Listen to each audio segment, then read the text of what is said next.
Hello and welcome back to Suspended Fanimation. I'm your host, Dennis Bithoulkas, and it's time for Station 11, Season 1, Episodes 8 and 9. Episode 8 titled Who's There? Episode 9, Dr. Chaudhary. So, welcome everybody. Let me take care of some business first and we'll get down to it. If you like what you see here, like, share, and subscribe. If you're still on the fence about subscribing, take a look at the video that pops up at the very end here. YouTube takes the algorithm of all the stuff you've been trying to all the stuff you've been watching and tries to match it as best as possible to one of the videos in my vast video library and pops it up here just for you. And if you like what you see there, hit that subscribe button down below there. And if you can, hit that like button, the share button as well. Hey, Marks. And if you don't want to know when I'm going to be on live again next, if you don't want to get any notifications, you can hit that bell down below, and YouTube won't notify you when I come on live. So what you should do is go over to suspendedfanimation.com, take a look at the schedule I have up there. I change it every week. Also, I have all the links to my social media there and all the links to my pages as well. All right. Let's get to it, shall we? Spoiler alert, I am going to spoil the episodes, 2 episodes. If you haven't seen them, go and watch them. Come on back. This will be a video. You can comment down below in the comment section. Okay, yes, all right, no, okay. There we go. Yeah, more because I know I was half an hour late because I was actually watching episode 9 and, having to get through that. That was a brutal episode. That's all I can say. So let's get to it, shall we? So episode 8 is all about Kirsten and Tyler making their way, of course, to the Museum of Civilization, which of course is the old Severn City Airport, and that is where the traveling symphony are being held, because of course they were abducted by gunpoint to play there by Brian, who doesn't remember who he is. And Tyler wants to get in there because he, of course, wants to do something. There's something that he needs, is what he says, something of his that he needs. So they get there, they get in. They're put to the test by Clark to see if they're actually actors or not. And so they do a scene from the book, of course.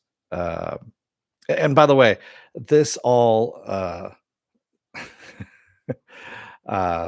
sorry, Marks, your message kind of got held for review for some reason, which is kind of funny. It just made me laugh. It's a YouTube function, but there you go. I clicked it to free it. Um this, of course, is after Kirsten has been she was not drugged, well, she was poisoned by some darts by the red bandanas, and she killed all the red bandanas. But then, of course, Tyler had saved her, and then they go into the Museum of Civilization. And Tyler says something interesting at the very beginning of this. She asks where the rest of the undersea is, and Tyler says, "When I light the torch, they'll come." So, what the fuck does that mean? When I light the torch, they'll come. We don't know as of yet. So, we see, Kirsten reunite with the troop. We also find out the conductor had a heart attack. That's what was going on there. She's in the hospital wing of the airport, I guess you can say. And yeah, it's not looking good for the conductor, not for Lori Petty's character there. And Elizabeth wants them to do a play, and she is now leading the whole charge of all of this. And now Clark is pretty much an asshole. And we'll get into Clark in a little bit, but he now does not want the traveling symphony to do the play, especially Hamlet, because he thinks that that'll put ideas in the teenagers' heads and that they will rebel against the status quo, if you will. Because Shakespeare does that for every generation. Yeah. Okay. Um, yeah, Clark is just a really big dick. Let's just say that right now. He wants people to love them, but he also wants to control them. And he wants to control them, like really control them under his thumb. And even though it's supposed to be an equal, between the three of them, Elizabeth, Clark and Mitch, I believe his name is. Yeah, Mitch. It's supposed to be an equal. sharing of the responsibility, if you will. Mitch is pretty much just there to do the electrics. That's all he's there for. Elizabeth teaches, I guess, and Clark just kind of roams around and is the person that people tolerate, is what it seems like in this establishment. Um, so while they're performing their scene in the Museum of Civilization, Tyler, of course, finds his handheld device thing that I said that he was going after, and grabs it and hides it. And as Kirsten is getting brought back out to the traveling symphony, as they're going out the door, Tyler is abducted, grabbed by Mitch and his guys, and because he recognizes Tyler as the grown-up Tyler, now little kid Tyler is now grown-up Tyler is what he realizes. And he wants Elizabeth to confront him or at least say hi and see what she thinks because she's been going out to the burned out airplane where Tyler supposedly died and talking to him every day. So yeah. Um and Tyler, of course, is telling, Kirsten that this is a bad place. They need to leave. Otherwise, the traveling symphony is never going to leave if they don't leave, of their own volition. And of course, that's exactly what Craig says. Craig is, or actually, not Craig. I just Clark. There we go. Clark says that they can't leave. Um, he's telling Mitch this because down they know where where the airport is, where the Museum of Civilization is, and they can never leave now. So what ends up happening is that Mitch ends up blowing up the Museum of Civilization, which honestly was just a crappy little collection of whatever they can find there with little cards stating what they were. And after he blows up the tower, it's actually in the tower is where he blows that up. He lights there looks like a memorial that looks like a paper airplane, but it's made out of metal with all the names of all the lost people, all the people that died on there. He ends up lighting it on fire, which I believe is the torch that he was talking about. And he tells Kirsten to take her people and go, kind of thing. And as she's staring at the tower, we see the kids from the undersea are going through the fields, walking towards the airport. So obviously they've been hiding out everywhere. Hayward 789. So that's where we kind of leave off. We don't know what's happening with this. If the traveling symphony is going to get out. And also then at the very end, Elizabeth actually talks to Tyler there as he's standing next to the torch, and Brian knocks him out and says he'll take him in, take care of him, is what Brian says, because he still works for Elizabeth at this point. And that's where we kind of leave off on this episode. Hey, Lisa. Yeah, it took me when he said, I'm going to light the torch. I'm like, what the fuck's the torch?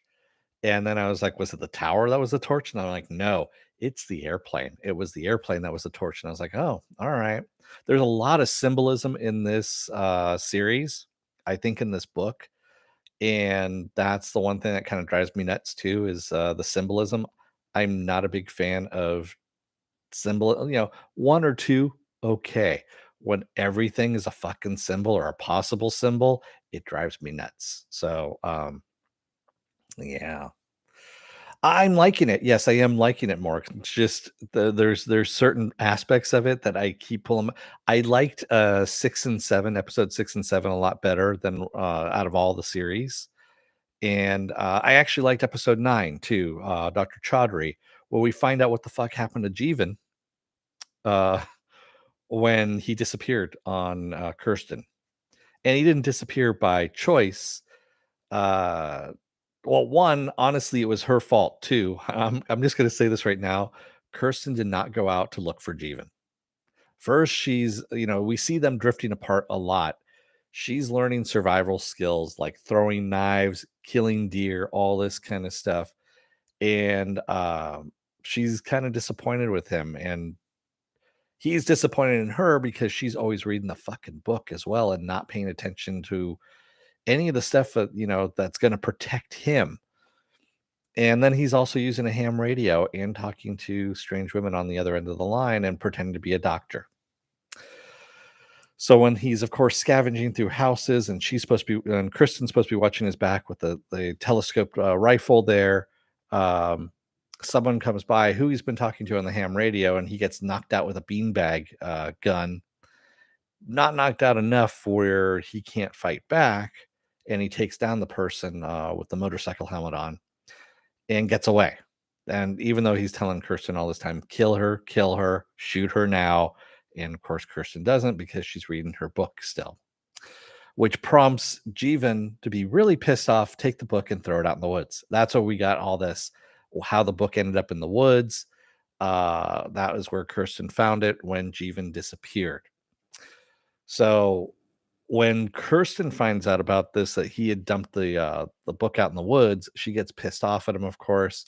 He decides to go out into the woods to go and find it. He's really pissed off because he says he hasn't been able to make any choices since he's met her. And she reminds him that she didn't want to leave Frank's place. And he kind of shuts up about that, puts on his headlamp, goes out there, and gets attacked by a wolf. That's what happened. He ended up getting mauled by a wolf. And just as he's making his way back to the cabin, of course, the person on the motorcycle finds him and brings him to wherever they're taking, wherever she wanted to take him. And it turns out to be a place full of all these pregnant women. And he's been shanghaied because he said he was a doctor. And the real doctor that's there says, "Oh, you're not a doctor. Fuck." Kind of thing. I have all these pregnant women. They're all going to have babies all at the same time. You need to help me. And so this is where Jeevan, and also we find out Jeevan's nickname from Frank, which was Leavin' Jeevan, which was kind of funny that, you know, Kirsten brings it up because, oh, yeah, Frank told me your nickname. And he's pissed off at a dead Frank and also just railing on dead Frank as he's walking through the woods. Yeah. So Leavin' Jeevan, of course, is there at this department store birthing babies and finds some kind of new purpose, I guess you could say, to become a healer at this point. Um, there is one person, Rose, who is pregnant, waiting for somebody named Dave to show up for the birth. And we don't know who this Dave character is. And Rose dies in childbirth, but the baby survives. Dave does show up, and it's a kid. And I couldn't tell. I think it was Tyler, but he had so much fucking clothing on and shit wrapped around his head. I couldn't tell if it was Tyler or not. We could see his face, but I needed the hair because Tyler has that chili bowl haircut kind of thing going on. And it seems about the right time. And he is in Michigan. It's Tyler? Okay, thank you, Lisa. So it was Tyler. So Dave was Tyler. Thank you. Yeah, I rolled it back a couple times. I'm looking at it. I'm like, is that Tyler? And I'm like, and because when he said the line, there is no before, and he wanted to take the baby, which was kind of a weird thing too. Yeah, there was all kinds of things that were just leading me towards Tyler, but I wasn't sure.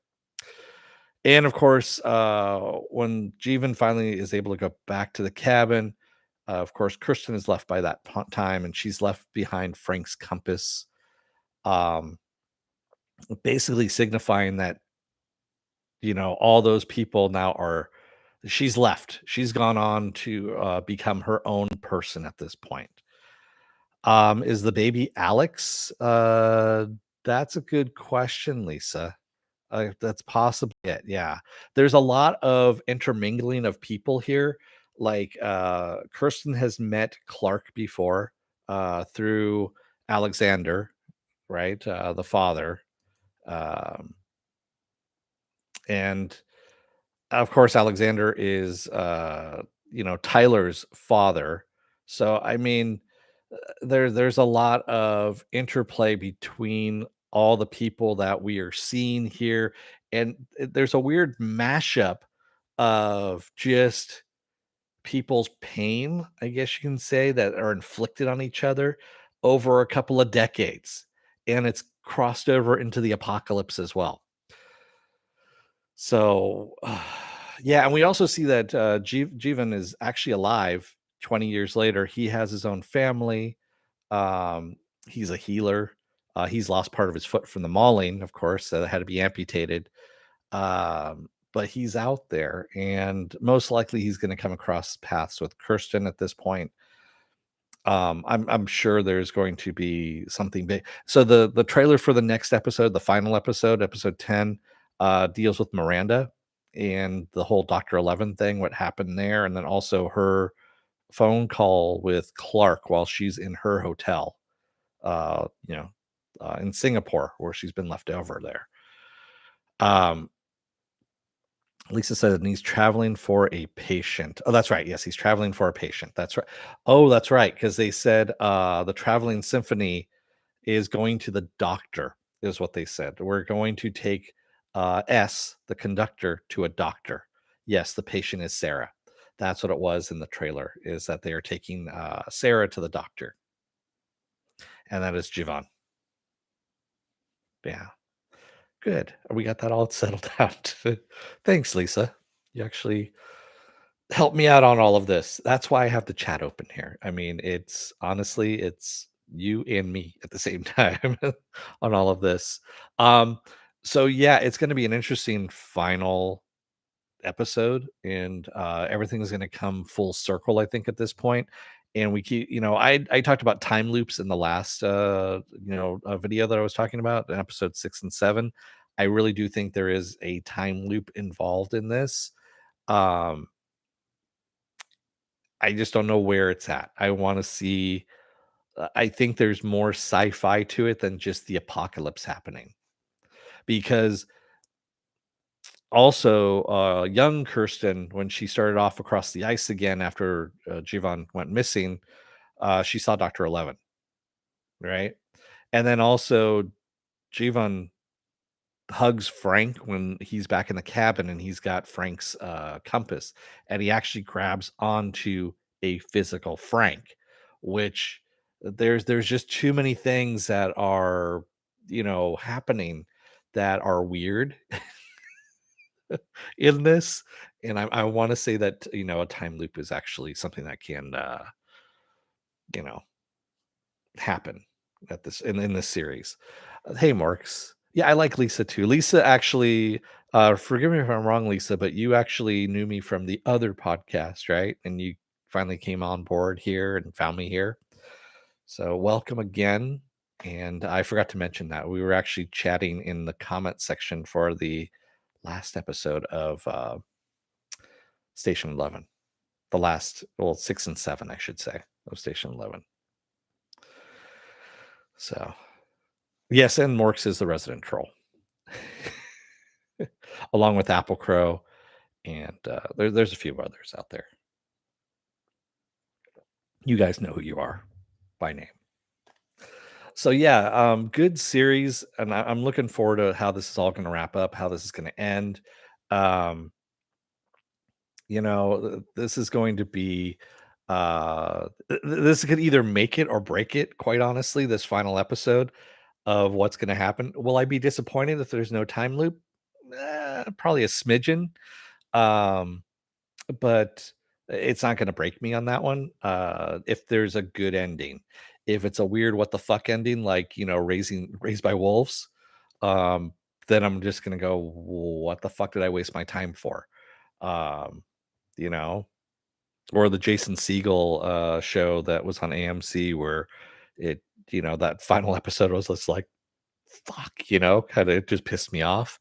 I hope we're not getting that kind of ending to this. I don't think we will, but you never know. It is HBO Max. So they haven't had the best track record when they go out and try different things and try new things, weird things, I should say. Yeah. No Arya Stark ending either. Yeah, she's going to come in. She's actually going to sneak in from behind the dragon and she's going to take him out. Oh, man. Yeah. Because, that's what Arya can do. She can sneak in behind the dragon, go through all the ice zombies or whatever without them detecting her, and she can just take them out.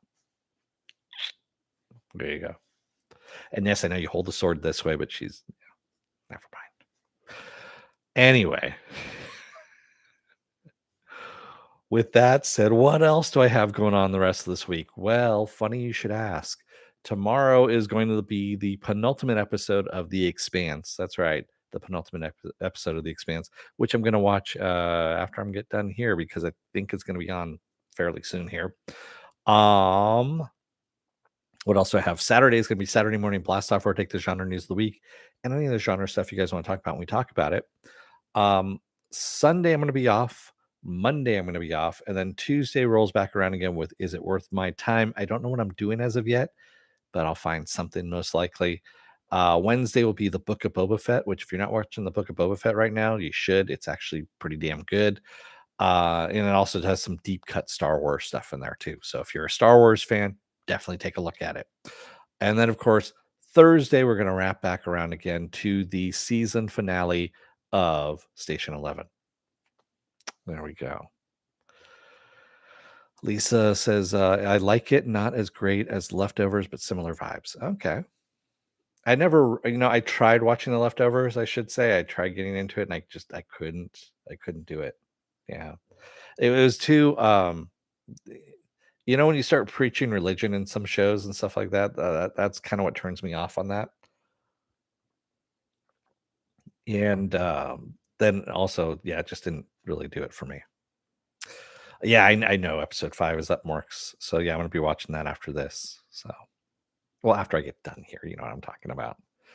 So I still have some cleanup stuff to do afterward. Like I need to put in the video that pops up here, and it just doesn't do it by itself, unfortunately. So Lisa should try to I've tried, and there's just too much stuff out there, Lisa, that yeah, I sometimes I go back and I rewatch things or watch things that I've passed over before. And unlike Farscape you just can't get into. I mean, I don't know who watches that show. That's an inside joke for some people that never show up here anyway. So, well, every now and then they do. I should say the one does not show up anymore. So she will eventually. Um, Hi Heather. Uh yeah, I know. I'm gonna hear about it later on. But anyway, I know inside jokes, all that stuff.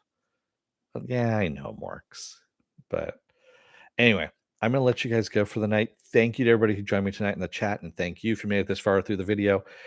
If you're still on the fence about subscribing, take a look at the video that pops up at the very end here. YouTube takes the algorithms of all the stuff you've been watching and tries to match it as best as possible to one of the videos in my vast video library and pops up here just for you. And if you like what you see there, hit that subscribe button down below there. And if you can, hit that like button, the share button as well. And if you want to know when I'm going to be on live again next, what you should do is go over to suspendedfanimation.com. Take a look at the schedule I have up there. I change it out every week. Also, I have all the links to my social media on there and all the links to my pages as well. Thanks again, Lisa, for showing up. I hope you show up to some more of these. I know you're going to show up next week's for the final episode, but I hope you show up to some of the other episodes as well. It's always great having someone coming in that was here in the before time. I know there is no before, but there is. There really is a before. So, uh, thanks, everybody. I will see you again tomorrow for The Expanse. Until then, don't let the door hit your ass on the way out. Otherwise, you may find out that you need to light the torch in order to get the kids to come out from the cornfield, because that's where they're hiding out in the forest there. Thanks, everybody. I will see you again tomorrow. Until then, stay safe, be well, take care. Wear those masks, get those vaccine shots, get those booster shots as well, and get the flu shot as well. You don't want any florona going around there. Thanks, everybody. I will see you guys again tomorrow. Have a good night. Stay safe out there, and have a good one. Thanks, everyone. Good night.